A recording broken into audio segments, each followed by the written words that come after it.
Desde hace siglos se repite una idea que parece haber sobrevivido al paso del tiempo y a prácticamente todas las culturas, que las mujeres poseen una conexión especial con lo espiritual. Se dice que son más intuitivas, que perciben energías con mayor facilidad o que tienen una especie de sexto sentido, incluso un don para la clarividencia y la adivinación. Esta creencia aparece en distintas mitologías como en la nórdica, en la antigua Grecia, en tradiciones chamánicas e incluso en conversaciones cotidianas. Pero, ¿de dónde surgió realmente esta idea? No pretendo desacreditar ni invalidar creencias o tradiciones.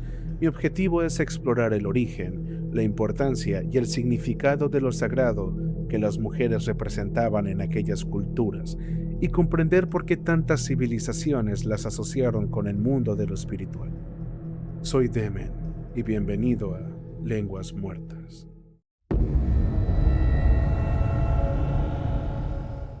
Para comprender el origen de esta creencia, primero debemos alejarnos de nuestra forma moderna de entender la espiritualidad. Hoy solemos separar la religión, la política, la medicina e incluso la psicología como ámbitos distintos. Sin embargo, para las sociedades antiguas, esas fronteras prácticamente no existían. Lo sagrado formaba parte de la vida cotidiana. Las enfermedades podían interpretarse como manifestaciones divinas, los sueños como mensajes de alguna divinidad y los fenómenos naturales como expresiones de una voluntad superior. En un mundo en donde el futuro era incierto y las explicaciones racionales aún eran limitadas, la necesidad de comprender lo desconocido dio lugar a ciertas figuras que hasta hoy en día se siguen conservando. Profetas, oráculos, chamanes, sacerdotes y adivinos surgieron en prácticamente todas las civilizaciones. Su función iba mucho más allá de predecir el futuro. Eran considerados intermediarios entre el mundo humano y el mundo de lo sagrado. Personas capaces de interpretar la voluntad de los dioses, de comunicarse con los espíritus, descifrar el significado de los sueños o encontrar respuestas allí donde el resto solo veía incertidumbre. En muchas sociedades, acudir a estas figuras era una práctica cotidiana. Se les consultaba antes de iniciar una guerra, de elegir a un gobernante, fundar una ciudad, emprender un viaje o tomar decisiones que podían determinar el destino de toda una comunidad.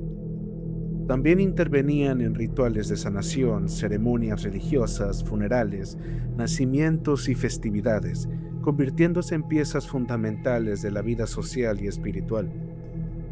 Un punto clave que aclarar es que su autoridad no provenía únicamente de la capacidad para acceder a un conocimiento sobrenatural. También ocupaban un papel central dentro de la estructura cultural de su pueblo. Eran guardianes de mitos, tradiciones, rituales y conocimientos transmitidos de generación en generación, preservando la memoria colectiva y el vínculo de la comunidad con sus creencias. Aunque muchas culturas contaban con nombres dedicados a estas prácticas, también encontramos una notable presencia de mujeres ocupando posiciones de enorme relevancia espiritual. Profetisas, oráculos, sacerdotisas y videntes aparecen una y otra vez en distintas civilizaciones, lo que inevitablemente nos lleva a preguntarnos por qué fueron ellas quienes, en tantos lugares y épocas, terminaron siendo asociadas con el conocimiento de lo invisible. Cada cultura desarrolló sus propias explicaciones. Muchas de ellas compartían ciertos elementos en común: la capacidad de dar vida, los ciclos menstruales, la relación con la fertilidad, el parto y la crianza, hicieron que numerosas sociedades vieran a la mujer como un símbolo de creación, transformación y renovación. Mientras muchos hombres ocupaban roles relacionados con la guerra, la caza o el gobierno, las mujeres solían encargarse del hogar, del cuidado de los enfermos, de asistir en los nacimientos y de preservar numerosos rituales familiares y comunitarios. Con el tiempo, estas responsabilidades también adquirieron un carácter religioso, fortaleciendo la asociación entre lo femenino y determinados conocimientos considerados sagrados o reservados. Pero hay que tener cuidado con una idea muy extendida en la actualidad, que una cultura confiara ciertos rituales o funciones espirituales, principalmente a las mujeres, no significa necesariamente que creyera que ellas poseían una capacidad sobrenatural superior. En muchos casos, esa distribución respondía a su organización social, a su simbolismo religioso o a la manera en que entendían el equilibrio entre los distintos roles dentro de la comunidad. Hoy tendemos a imaginar una escala donde alguien está por encima o por debajo, en términos de poder, influencia o capacidad. Pero en muchas sociedades antiguas, los roles no se organizaban necesariamente como una competencia de superioridad, sino como una red de funciones distintas que mantenían el equilibrio del conjunto. Nadie era mejor que nadie. Todos cumplían un propósito indispensable.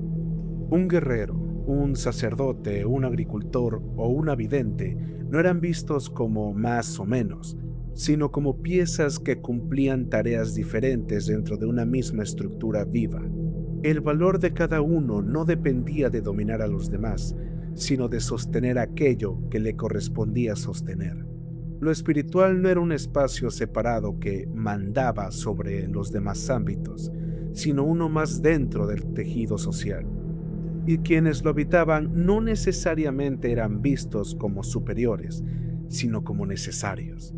A veces respetados, a veces temidos, a veces consultados solo en momentos específicos, pero integrados siempre dentro de un orden más amplio.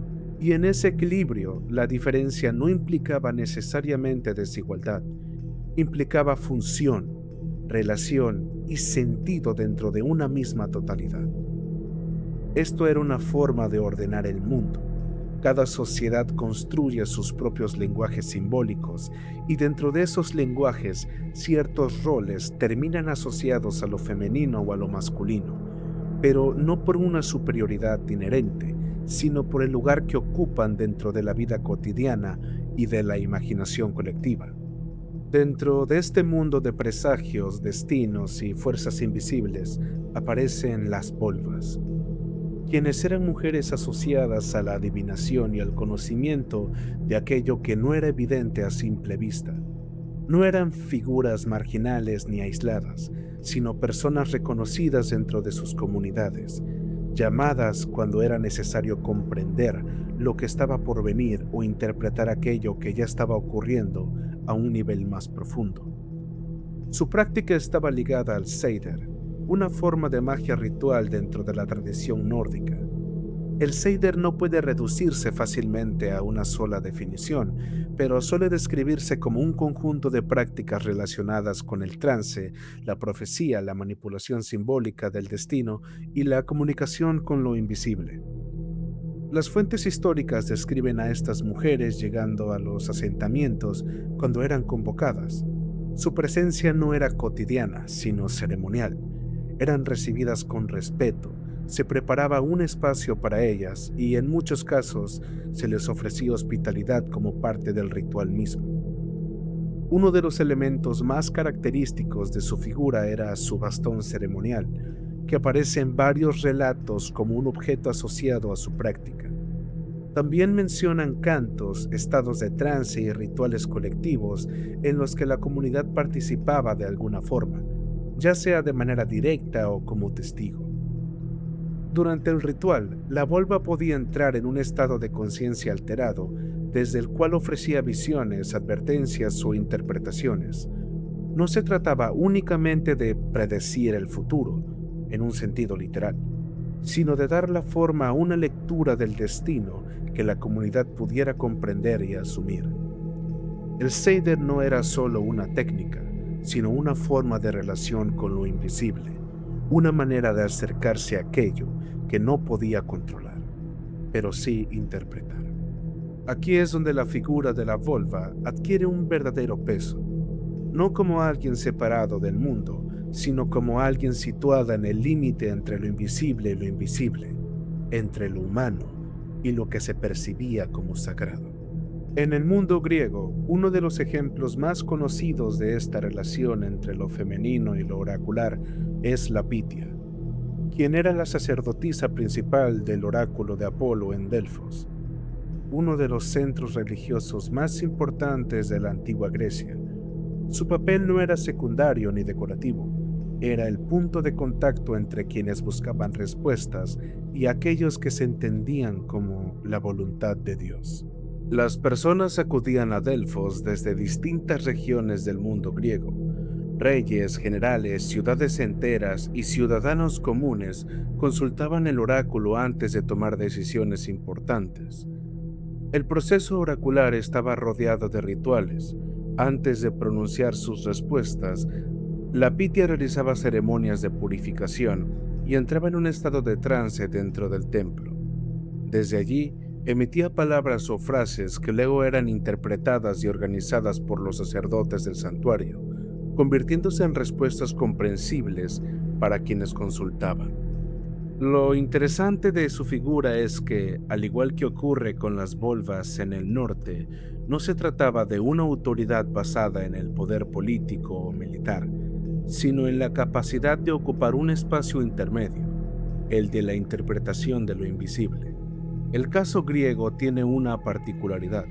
La Pitia no era una figura aislada ni itinerante, sino una institución estable dentro de un santuario formal. Su papel estaba integrado en una estructura religiosa más amplia, controlada y organizada, donde el oráculo no dependía solo de la inspiración individual, sino de todo un sistema ritual. Otro ejemplo claro aparece en el mundo romano y en la tradición más amplia del Mediterráneo antiguo, con las llamadas sibilas. Las sibilas eran mujeres consideradas inspiradas por lo divino, capaces de pronunciar mensajes proféticos en estado de trance o éxtasis.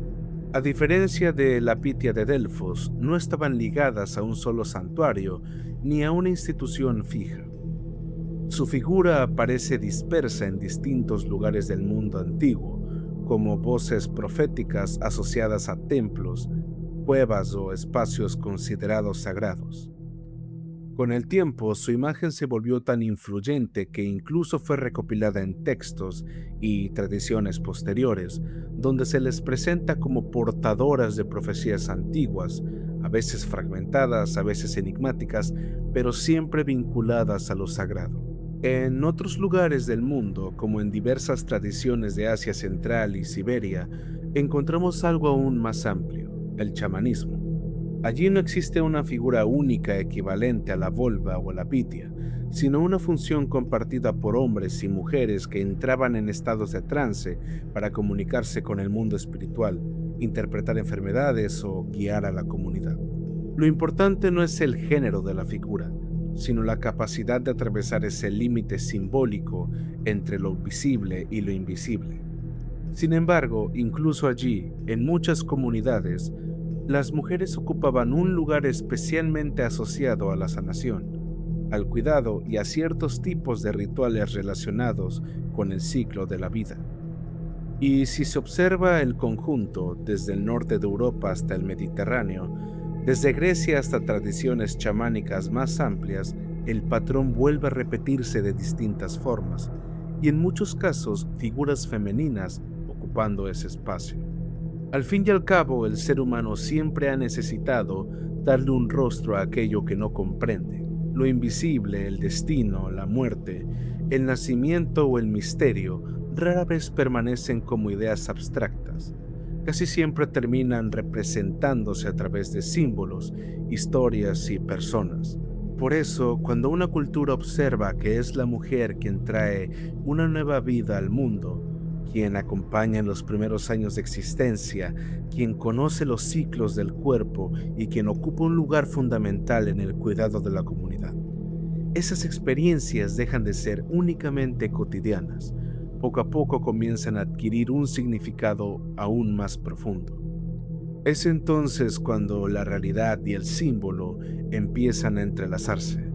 La mujer deja de representar solamente a la madre o a la cuidadora. Comienza también a encarnar la idea del origen, de la transformación, de la intuición y del vínculo con aquello que no siempre puede explicarse con palabras. Quizá por eso encontramos una y otra vez figuras femeninas ocupando espacios relacionados con lo sagrado. No porque todas las culturas pensaran exactamente igual, ni porque compartieran una misma religión, sino porque muchas de ellas partían de experiencias humanas sorprendentemente parecidas. Y es precisamente ahí donde este tema deja de ser solo una cuestión histórica y empieza a hablarnos de la forma en que los seres humanos construimos significado, de cómo tomamos las experiencias más profundas de la vida y las convertimos en símbolos capaces de atravesar siglos e incluso civilizaciones enteras. Un símbolo no es una explicación, es la manera más pura de transmitir el conocimiento de la experiencia, una manera de condensar en una sola imagen más que 1000 palabras. En muchas tradiciones antiguas, lo masculino y lo femenino no eran únicamente categorías biológicas, eran principios con los que se describía el orden del universo, dos maneras de manifestarse de una misma realidad, el día y la noche, la tierra y el cielo, el movimiento y el reposo, la semilla y el vientre que la recibe. Ninguno existe plenamente sin el otro. Reducir estos símbolos a una discusión sobre quién posee más poder o quién ocupa un lugar más importante es perder de vista aquello que intentaban expresar. Su propósito no era establecer vencedores y vencidos, sino recordar que la vida se sostiene gracias a la relación entre fuerzas distintas que se necesitan mutuamente. Y es curioso que miles de años después, muchas de esas imágenes sigan vivas. Cambian de nombre, cambian de religión, cambian de contexto, pero continúan apareciendo. La madre naturaleza, la madre tierra, la sabiduría femenina, la intuición, el sexto sentido. Vivimos en una época que busca medirlo todo, demostrarlo todo y reducir cada experiencia a una explicación. Y sin embargo hay dimensiones de la vida que siguen resistiéndose a ese impulso. El nacimiento de un hijo, la muerte de un ser querido, el amor, el silencio, el cuidado, hay algo en esas experiencias que continúa despertando asombro. Quizá eso sea precisamente lo sagrado, no porque pertenezca a otra realidad, sino porque nos recuerda que hay aspectos de la existencia cuyo valor no depende de poder demostrarlos, sino de la forma en que transforman nuestra manera de mirar el mundo. Tal vez por eso estas figuras nunca desaparecieron del todo. Las volvas, las pitias, las sibilas y tantas otras dejaron de caminar entre nosotros hace siglos, pero los símbolos que representaban siguen vivos. Cada vez que hablamos de intuición, de sabiduría, de la madre como origen o del misterio de la vida, seguimos pronunciando con otras palabras una historia que la humanidad lleva contando desde hace milenios. Esa es la enseñanza más valiosa de todas, que lo sagrado no siempre es aquello que desafía las leyes de la naturaleza. A veces lo sagrado es precisamente aquello que ha estado frente a nosotros desde el principio, tan cercano y tan cotidiano que hemos dejado de mirarlo con el asombro que merece. Nadie duda de que un árbol puede explicarse mediante la biología. Sabemos cómo crece, cómo se alimenta, cómo se reproduce.